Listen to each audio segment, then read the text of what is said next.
On est à la lettre N comme Nvidia, David. Nvidia qui annonce le DLDSR, et tu me l'as mis 2 fois, le DLDSR. Qu'est-ce que ça va changer dans nos jeux, dans vos jeux, vous qui utilisez des cartes graphiques Nvidia, qu'est-ce que ça va faire avec, justement, qu'est-ce que ça fait aux cartes graphiques, et qu'est-ce que c'est, David, tu vas nous expliquer ça. Voilà, DLDSR, ça veut dire Deep Learning Dynamic Super Resolution.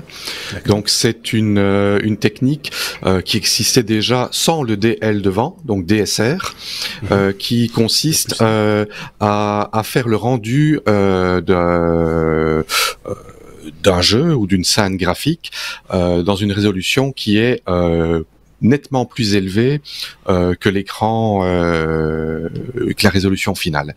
Alors, à quoi est-ce que ça sert d'avoir un rendu en 4K sur un écran 1080p?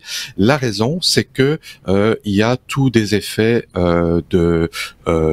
d'aliasing. Donc, par exemple, une diagonale ne va pas être naturel, il va avoir un effet d'escalier, et le fait de rendre ça en plus haute résolution et de rediminuer par après permet d'avoir une image de nettement meilleure qualité perceptive. Par contre, ça a un coût énorme parce que rendre une vidéo 4K alors qu'on a besoin que de Full HD, c'est 4 fois plus de pixels, 4 fois plus de calculs, et donc le Deep Learning Dynamic Super Resolution, c'est un peu ce que Nvidia avait déjà mis en place avec le DLSS, qui lui était un rendu en plus basse résolution et l'améliorer avec une intelligence artificielle pour avoir un coût de calcul plus faible et de meilleure performance. Et c'est exactement ce qui se passe ici également. C'est qu'ici, ça fait la même chose que le DSR, sauf que ça le fait avec 2,25 le DSR, c'est 4 fois plus de pixels que le rendu final, et ici ce n'est que 2,25 fois plus de pixels, avec un résultat qui est aussi bon, si pas meilleur. Ce qui va se traduire dans les jeux pour une qualité d'image équivalente, d'avoir des performances qui sont de 30 à 40% supérieures sans devoir acheter une nouvelle carte graphique. Ce qui est bien, c'est qu'ici Nvidia a activé ça dans ses derniers drivers gamer, mais qui vont passer sur les autres drivers, et qui peut s'appliquer à virtuellement tous les jeux, contrairement au DLSS qui là nécessitait que les développeurs implémentent cette technique dans leur jeu. Ici, c'est quelque chose qui va pouvoir profiter aux jeux un peu plus anciens, et de pouvoir du jour au lendemain à qualité d'image équivalente de gagner 30 à 40% de performance. Personnellement, j'ai regardé plusieurs vidéos qui faisaient les comparatifs entre résolution native, DSR et cette nouvelle technique de DLDSR. C'est tout à fait convaincant. Et les performances sont au rendez-vous, donc je trouve que c'est quelque chose de chouette, parce que bon, ça ne coûte rien, ça fait gagner 30% de performance, enfin jusqu'à 30-40% de performance à qualité d'image équivalente. Voilà, c'est le bienvenu, je trouve. Et sur des cartes RTX, vous n'avez même pas à changer votre carte, c'est software, donc c'est le driver, donc c'est encore mieux quelque part. Hein, il faut pas réinvestir, quoi. C'est ça que je veux dire. Voilà. C'est plutôt surtout à l'époque où c'est difficile de mettre à jour sa carte graphique. Comme on en a parlé et reparlé. Donc, je veux dire, c'est quelque chose dans le bon sens, c'est que Nvidia pourrait dire non, nous ça nous intéresse que les gamers ils s'achètent des nouvelles cartes graphiques. Non, ils font parfois quelque chose de sympa quand même. Voilà. Oui, ils font souvent des choses sympas. Oui, c'est ça.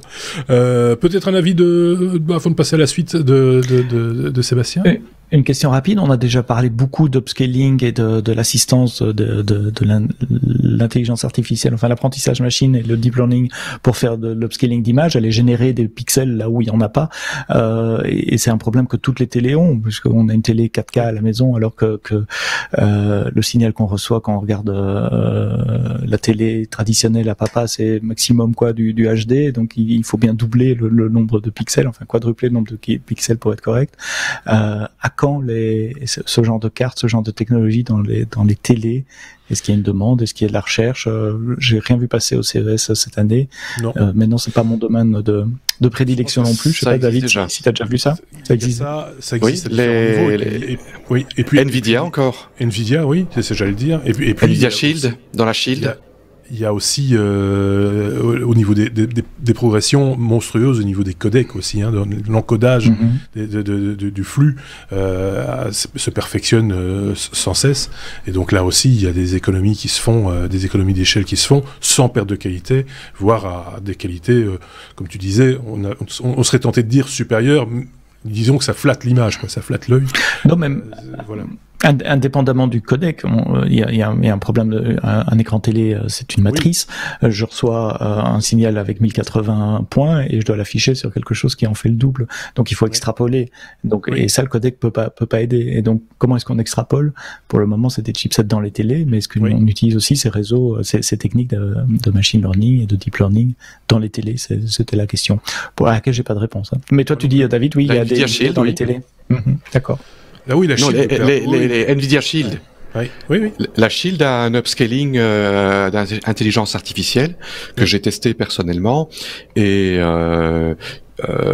ils ont même activé ça à partir de 480p. Donc on sait faire un upscaling 480p intelligent. Bon, il n'y a pas de miracle, évidemment. Si on passe de 480p à 4K, il y a une telle différence de pixels. Mais par contre, la différence entre un upscaling standard, tout simplement un suréchantillonnage et réseau neuronal, il y a une différence flagrante. Mais est-ce qu'on trouve ça dans les télés aujourd'hui ou c'est réservé aux ordinateurs? C'était ça la question. Est-ce que dans la télé qu'on a dans le salon, on trouve ce genre de technologie? Certaines télévisions, on va dire de catégorie supérieure, offrent alors après ça porte des noms, hein, c'est des fonctions d'amélioration de l'image et des choses comme ça, qui des fois créent aussi des artefacts et c'est pas nécessairement top, hein, c'est pas parfait non plus.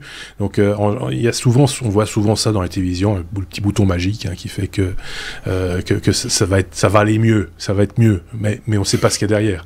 Donc c'est aussi un peu ça mais c'est vrai qu'en intégration dans une TV directement, je n'ai pas connaissance non plus d'une marque de TV qui s'en vante ouvertement. Oui, c'est ça, c'est pas un argument. Déjà, elle serait beaucoup plus épaisse et ça ferait beaucoup de bruit. Il faut refroidir ces trucs-là. Il y a des ventilateurs.